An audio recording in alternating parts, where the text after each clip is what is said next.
নমস্কার, আশা করি সবাই ভালো আছেন। যদিও যা গরম পড়েছে শুনছি আমাদের ওদিকে, ভালো থাকাটাই একটা অস্বাভাবিক ব্যাপার হয়ে গেছে। আমরা তো এখানে ঠান্ডার মধ্যে থেকে কোনো কিছু আঁচই করতে পারি না, কিন্তু সবার কাছে যা শুনছি, চারিদিকে দেখছি, তাতে মনে হচ্ছে অবস্থা বেশ খারাপ। তো সবাই সাবধানে থাকবেন, বেশি করে লিকুইড খাবেন, এই বলবো, তাছাড়া আর কী বা বলতে পারি। তো দেখুন, এটা নিয়ে চলে এসেছি সিদ্ধার্থর বার্থডে ব্লগ। তো এটা হবে বার্থডে ব্লগের পার্ট 1, কারণ যা ভিডিও জড়ো হয়েছে তাতে দেখলাম যে অনেক বড় একটা ভিডিও হয়ে যাচ্ছে। তো সেটাকে একবারে দিলে দেখতে অতটা ভালো লাগবে না বলেই দুটো পার্টে করেই দেবো ভেবেছি। তো আর এই পার্টটা শুরু করেছি জন্মদিনের আগের দিনের রাত্রেবেলা থেকে, কেকটা বানানোর সময় থেকে। তো এই সময় রাত্রেবেলা কেকটা কমপ্লিট করে শুয়ে পড়েছিলাম। আর যে সকালে দেখুন এখন 8টা বাজতে 10 মতো বাজে। এই সময় আমি উঠে ঘর ঝাড় দিয়ে মুছে এবং বেশ কিছু কাজ গুছিয়ে নিয়ে তারপরে চলে এসেছি আপনাদের সাথে। তো এখানে উঠেই আগে দইটা একটুখানি জল ঝরাতে দিয়ে রেখেছিলাম, আর এই যে চিকেনটা রাত্রেবেলা ম্যারিনেট করে রেখেছিলাম সেটা আবার ফ্রিজ থেকে বের করে রাখলাম। তো দইটা না ভাপা দই বানাবো। তো গতকাল রাতেও ভাপা দই বানিয়েছি, কিন্তু মনে হচ্ছে যে সেটা বোধহয় একটু কম পড়ে যাবে, সেই জন্য আবার নতুন করে দইটাকে জল ঝরাতে দিয়েছি আর একটা কৌটোতে বসাবো বলে। তো সবার আগে মাকে দেখতাম যে কোনো অনুষ্ঠানে সবার আগে মা চাটনিটাই বানাতো, কারণ চাটনিটা নাকি গরম খাওয়া ভালো নয়, মানে খেতে নেই, সেই জন্য আমিও সবার প্রথমে চাটনিটা দিয়েই শুরু করছি। আর চাটনির রেসিপিটা পুরোটাই আপনাদের সঙ্গে শেয়ার করব। তো এখানে দেখুন যে আমি টমেটো কেটে নিয়েছি, তার সঙ্গে আমসত্ত্ব, খেজুর সব কেটে নিয়েছি। আর এখানে অল্প একটু সর্ষের তেলের ওপরে একটু 5 ফোড়ন আর শুকনো লঙ্কা তো আমার কাছে নেই, সেই জন্য ওই ডমিনোজের চিলি ফ্লেক্সের একটা প্যাকেট ছিল, সেটারই হাফ প্যাকেট আমি ওর মধ্যে দিয়ে দিলাম। আর দিলাম কিছুটা আদা কুচি। এরপর ফোড়নটা ভাজা ভাজা হয়ে এলে ওই কেটে রাখা টমেটোগুলো এর মধ্যে দিয়ে দিয়েছি। দিয়ে পরিমাণ মতো একটু লবণ আর অল্প একটু হলুদ দিয়ে ভালো করে নাড়াচাড়া করে এটাকে ঢেকে রেখে দেবো, যাতে এটা খানিকটা মজে আসে, মানে টমেটোগুলো নরম হয়ে আসে আর কি।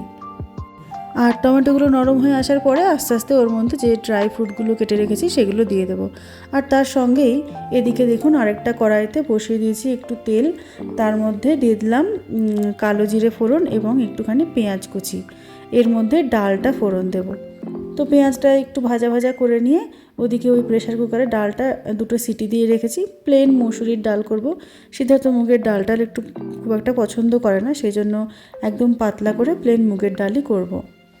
তো এদিকে মাঝে মাঝে ওদিকটাও ডালটা দেখছি, আর এদিকেও মাঝে মাঝে টমেটোটাকে নেড়ে দিচ্ছি যাতে নিচে ধরে টরে না যায়।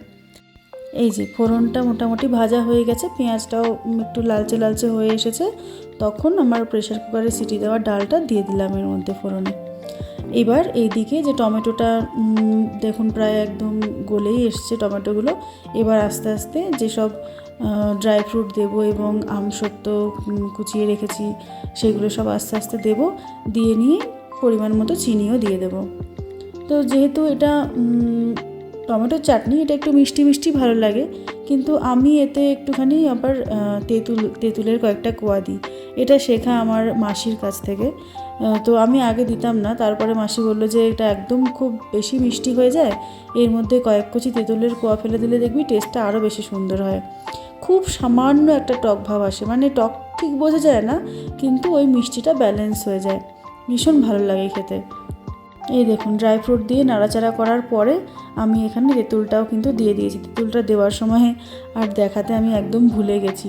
তেঁতুলটা দিয়ে একটু নেড়ে চেড়ে নিয়ে, তেঁতুলটাকে আসলে ফ্রিজের মধ্যে ছিল বলে আমি বের করে নিয়ে কোয়াগুলো অল্প একটু জলের মধ্যে চটকে নিয়েছিলাম, না হলে তেঁতুলের কোয়াগুলো একদম শক্ত হয়ে থাকে তো খুব একটা ভালো লাগে না।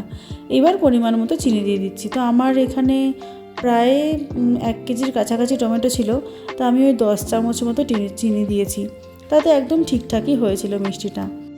তো এবার চিনি দেওয়ার পরে একটুখানি ফুটিয়ে নিয়ে আমার চাটনিটা এখানে রেডি হয়ে গেছে, গ্যাসটা বন্ধ করে দিলাম। আর এইদিকে ওই ডালটা নামিয়ে নেওয়ার পরে ওই কড়াইটা ধুয়ে নিয়ে এখানে আমি একটু ডিমের ভুর্জি করে নিচ্ছি, কারণ সিদ্ধার্থ সকালবেলা বলেছিল যে ও আজকে ডিম দিয়ে সবজি দিয়ে ম্যাগি খাবে। তো ওইদিকে ম্যাগি করে নিয়েছি, ম্যাগি নামানো হয়ে গেছে। আর ম্যাগি নামিয়ে নিয়ে চাটনি নামিয়ে নিয়ে এদিকে পায়েসটাও বসিয়ে দিয়েছি। পায়েসের দুধ ফুটিয়ে নিয়ে চালও দেওয়া হয়ে গেছে আমার।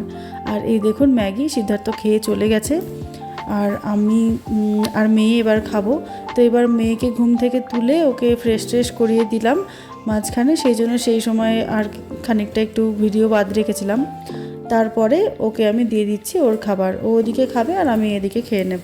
কারণ সারাদিনে যে পঞ্চবার্ষিকী পরিকল্পনা নিয়েছি আমি, আরও অনেক কিছু করতে হবে, অনেক কাজ আছে, তাই জন্য একটু এনার্জি সঞ্চয় না করে নিলে আর এগোতে পারবো না। তো এখানে পায়েসের চালটা দেখলাম একদম সেদ্ধ হয়ে গেছে। তো এটা গুড় দিয়ে করব। আমার ফ্রিজে অনেক দিন থেকে পাটালি পড়েছিল, তো সেই পাটালিগুলোই ভেঙে ভেঙে এর মধ্যে দিচ্ছি। আর পাটালি দেওয়ার পরে এর মধ্যে খানিকটা আবার দেবো হচ্ছে মিল্কমেড। মিল্কমেড ছিল বলে ভাবলাম, আমি এর আগে কখনো মিল্কমেড পায়েসে দিইনি, অনেকে দেয় দেখেছি, তো ভাবলাম যে আজকে একটুখানি দিই, তাহলে অনেকটা গাঢ় গাঢ় হবে, সুন্দর হবে খেতে আশা করি। সবাই ভাবছেন যে মানুষ তো আমরা এই 3জন 4জন, তার জন্য এত কেন রান্না করছি। আসলে এখানে তো তেমন কেউই নেই, ওই যে 2-4 জন অফিসে আছে তাদেরকেই বলেছিলাম যে আজকে লাঞ্চটা একসাথে করব। তো সেই মতোই আর কি রান্নার জোগাড় করেছি। তো এই দেখুন আবার খানিকক্ষণ পরে চলে এলাম, এদিকে পায়েসটা হয়ে গেছে আর ভাজাভুজিও করে রেখেছি। এই যা ভাজা দেখাতে গিয়ে আপনাদের আমার মনে পড়লো যে মাছ ভাজতেই তো ভুলে গেছি। চলুন ফ্রিজ থেকে মাছের বক্সটা বরং বের করে নিয়ে আসি, নিয়ে এসে এটাকে এখন এই বরফ গলতেই আবার অনেকক্ষণ সময় লেগে যাবে। ঠিক আছে, এটা নামিয়ে বরফ গলতে থাকুক, তার সঙ্গে এখনও অনেক কাজ আছে, বাদবাকি কাজগুলো ততক্ষণ নয় করি। একদম শেষে মাছটা ভেজে দিয়ে দেব, মাছ ভাজতে আর কতক্ষণই বা সময় লাগবে।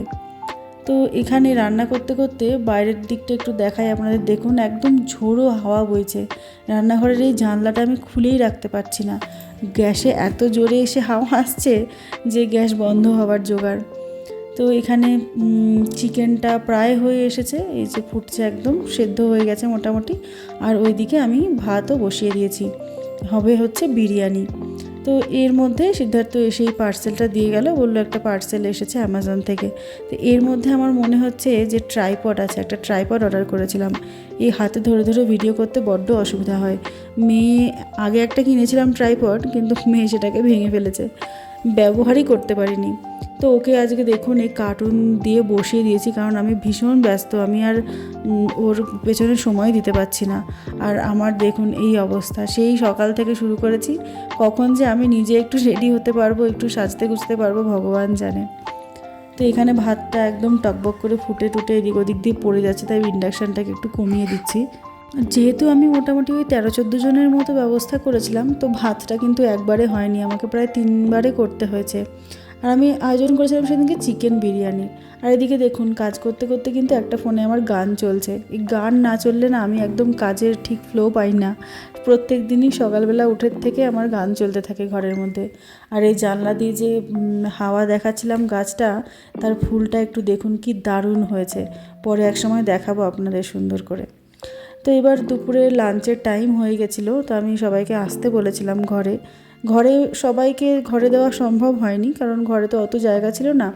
তো স্যাররা ঘরে বসেছিলেন আর বাকিরা নিচে বসেছিলেন অন্য একটা ঘরে। তো আমি স্যারদের ডাকার পরে দেখলাম ওনারা তখন একটু আসতে দেরি করছেন বলে সিদ্ধার্থর খাবারটা এখানে গুছিয়ে নিচ্ছি। আর এদিকে মেয়েকেও বললাম যে বাবাকে হলুদ তেলের ফোঁটাটা কপালে দিয়ে দাও। সকলে আসার আগে আসলে এই কাজগুলো মিটিয়ে নিতে চাইলাম। আচ্ছা তুমি দাও। চলো হ্যাপি বার্থডে।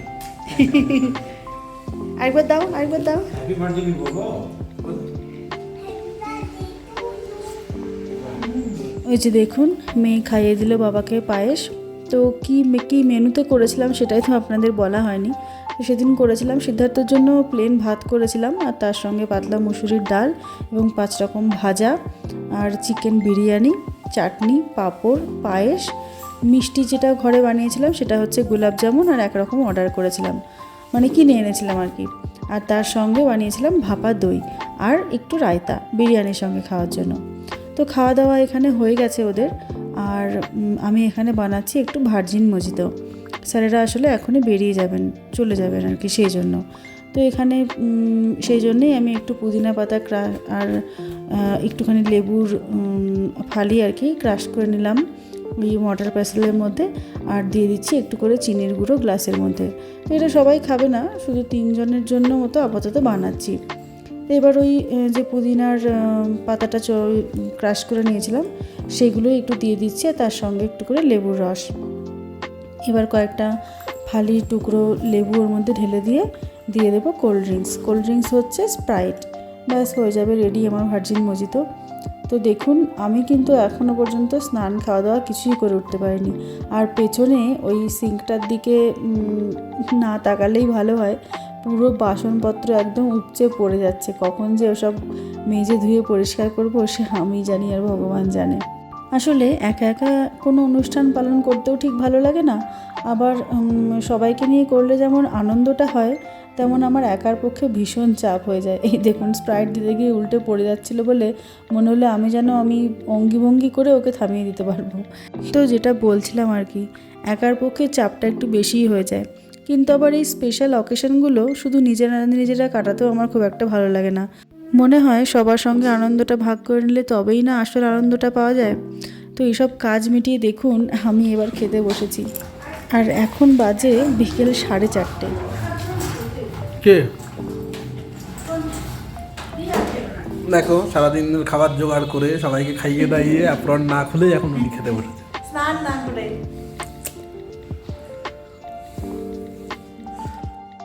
তারপর সমস্ত কাজ গুছিয়ে আমি স্নান টান করে সন্ধেবেলা এসছিলাম কেক কাটার জন্য প্রস্তুতি করতে।